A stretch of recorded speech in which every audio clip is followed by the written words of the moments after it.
Hello guys, welcome to Manpraj academy. आज का हमारा टॉपिक है एर्थेरोस्क्लेरोसिस। ये एक कॉर्नरी आर्टरीज डिजीज है जो कि जिसके बारे में आज हम लोग पैथोफिजियोलॉजी, काउजेज, सिम्टम्स जो भी है सारा कुछ इसके बारे में जानेंगे। तो स्टार्ट करते हैं। सबसे पहले डिफिनीशन इसका और एर्थेरोस्क्लेरोसिस सारा कुछ इसके बारे में जानेंगे और डीपली समझेंगे इस बात को। तो atherosclerosis is a thickening and hardening of the arterial wall. जो हमारा आर्टरीज होता है, खास करके हमारा जो कोरोनरी आर्टरीज होता है, हमारे जो हार्ट में, हार्ट हमारा समझ लीजिए ये हार्ट है, इसी में अरोटा होता है, अरोटा होता है और इसी से जो हमारा निकला रहता है, जो मायोकार्डियल लेयर को हमारा मसल्स जो होता है, हार्ट का मसल्स होता है, उसी में हमारा जो मसल्स होता है हार्ट का, उसको सप्लाई करता है हमारा ये कॉर्नरी आर्टरीज। ब्लड हमारा सप्लाई करता है कॉर्नरी आर्टरीज हार्ट के लेयर को, उसमें भी खास करके मिडिल लेयर जो हमारा मायोकार्डियल लेयर होता है हार्ट का, जो कि कॉन्ट्रैक्शन करवाने का काम करता है। तो मायोकार्डियल जो लेयर है उस लेयर को कॉर्नरी आर्टरीज ब्लड सप्लाई करता है। तो उसी आर्टरीज में क्या होता है, thickening and hardening of the arterial wall.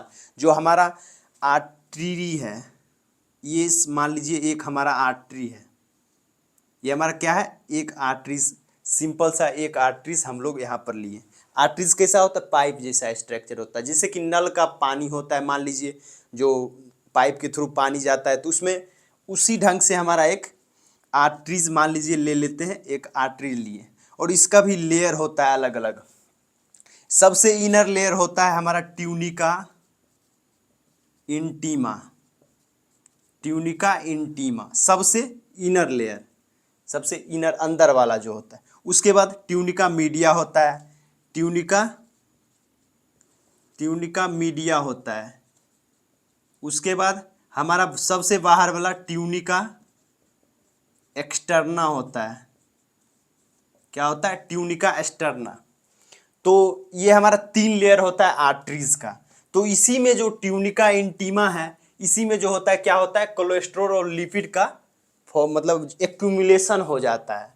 तो इसके कारण होता है, देखिए अब सबसे पहला बात एर्थेरोस्क्लेरोसिस जो कि एक कॉर्नरी आर्टरीज डिजीज है, इतना समझिए। उसके बाद इसमें क्या होता है, हमारा जो आर्टरीज होता है थिकनिंग मतलब थिक हो जाता है, मोटा हो जाता है और हार्ड हो जाता है। जो कि हमारा जो आर्टरीज होता है फ्लेक्सिबल रहता है और जो होता है कि इलास्टिसिटी उसमें रहता है, लेकिन वो सब खत्म होकर क्या हो जाता है, हार्ड हो जाता है। और हार्ड किस वजह से होता है, जो आर्टेरियल वॉल है हमारा आर्टरीज का, ये वॉल जो हमारा, और खास करके अंदर वाला जो ट्यूनिका इंटीमा है, वो क्या होता है, हार्ड हो जाता है। किसके कारण, वहां पर एक्यूमुलेशन हो जाता है। एक्यूमुलेशन मतलब कलेक्शन, मतलब जमा हो जाना। Accumulation of lipid, cholesterol and other substance forming plaque.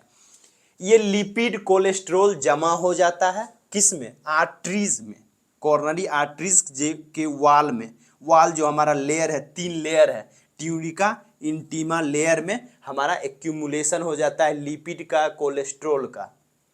और क्या होता है वहां पर, सब्सटेंस का और भी अदर सब्सटेंस जो है उसका जो होता है कि एक्यूमुलेशन हो जाता है, कलेक्शन हो जाता है। उसके कारण से फॉर्मिंग क्या होता है, प्लेग फॉर्मेशन। प्लेग फॉर्मेशन मतलब किसी भी चीज का जमा होके प्लेग फॉर्मेशन हो जाना, मतलब कलेक्शन हो जाना है किसी भी चीज का।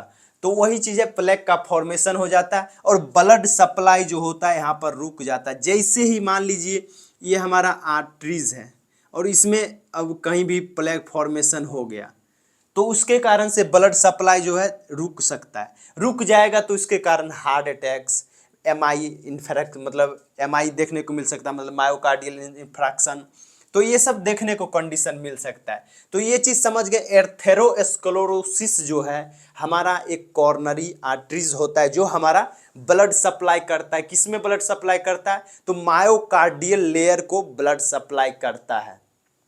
तो ब्लड सप्लाई करता है उसी में, उसी आर्टरीज में, उसी के आर्टरीज वॉल में क्या होता है कि हमारा जो ट्यूनिका इंटीमा अंदर वाला जो लेयर होता है, ट्यूनिका इंटीमा, उस लेयर में खास करके जमा हो जाता है, हमारा एक्यूमुलेशन हो जाता है लिपिड और कोलेस्ट्रोल का, और वो क्या हो जाता है, थिक हो जाता है और एक तरह से हार्ड हो जाता है, और ब्लड सप्लाई जिसके कारण से मतलब जो नैरो हो जाता है हमारा, जैसे ही आर्टरीज नैरो होगा तो उसमें ब्लड सप्लाई कम होगा, जिसके कारण से हार्ट के लेयर में ब्लड सही ढंग से नहीं जा पाएगा, नहीं पहुंच पाएगा, तो एमआई हो सकता है, मतलब मायोकार्डियल इन्फ्राक्शन देखने को मिल सकता है, हार्ट स्ट्रोक, ये सब जो कंडीशन होता है जो हार्ट से रिलेटेड है उसके कारण से बहुत चीज देखने को मिलेगा। तो इसका काउजेज क्या क्या होगा, हाई कोलेस्ट्रोल, हाई कोलेस्ट्रोल मतलब खा रहे हैं या एक्यूमुलेशन हो रहा है उसके कारण से, स्पेशली एलडीएल, एलडीएल मतलब होता है हमारा बैड कोलेस्ट्रोल, और एक होता है एचडीएल जो गुड कोलेस्ट्रोल होता है।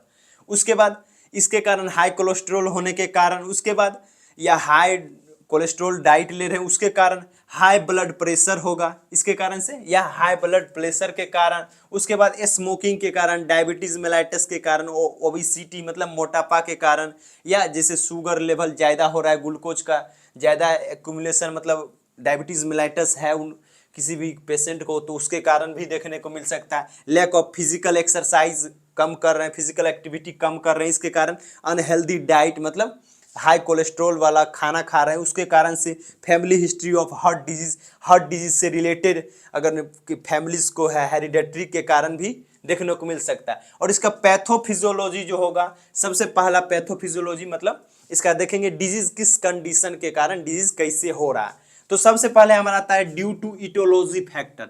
इटोलॉजी फैक्टर मतलब होता है कि जैसे कि क्या मतलब जो भी कारण के मतलब काउज के हो रहा है, इटोलॉजी मतलब काउज या रिस्क फैक्टर भी बोल सकते हैं, एक माइनली देख सकते हैं। तो एथेरोस्क्लेरोसिस किस किस कारण से हो रहा है, तो इस सब के कारण से हो रहा है, तो किसी भी कारण से हो सकता है, किसी भी इटोलॉजिक फैक्टर से हो सकता है, किसी भी काउज के कारण हो सकता है, मतलब ये सब हाई कोलेस्ट्रॉल के कारण किसी के भी कारण हो सकता है। तो वही है ड्यू टू इटोलॉजी फैक्टर, किसी भी काउज के कारण हो रहा है। इटोलॉजी फैक्टर कुछ भी हुआ तो मान लीजिए हाई कोलेस्ट्रॉल खाने के कारण हुआ, या हाई ब्लड प्रेशर के कारण हुआ, स्मोकिंग के कारण हुआ, कुछ भी हुआ, सबसे पहले वो एक इटोलॉजी फैक्टर हमारा बना। उसके बाद ये हुआ तो उसके बाद हमारा वहाँ पर जो लेयर है आर्टरीज में इंजरी होगा, किसी भी तरह का इंजरी होगा, खास करके हमारा इंडोथेलियल सेल जो होता है, हमारा जो ये लाइनिंग होता है ट्यूनिका इंटीमा जो होता है इंडोथेलियल सेल से लाइनिंग होता है, मतलब स्मूथ सेल से लाइनिंग होता है, स्मूथ मसल्स होता है वहाँ पर, उसमें इंजरी हुआ, इंजरी होगा तो इन्फ्लामेशन देखने को मिलेगा, इन्फ्लामेशन होगा कहाँ, to endothelial cells of arteries, arteries के ट्यूनिका जो हमारा ट्यूनिका इंटीमा लेयर है, इनर लेयर, उसमें क्या होगा, इंजरी होगा किसी भी तरह से, तो उसमें इन्फ्लामेशन देखने को मिलेगा। इन्फ्लामेशन होगा तो काउज क्या होगा, इम्यून रिएक्शन होगा।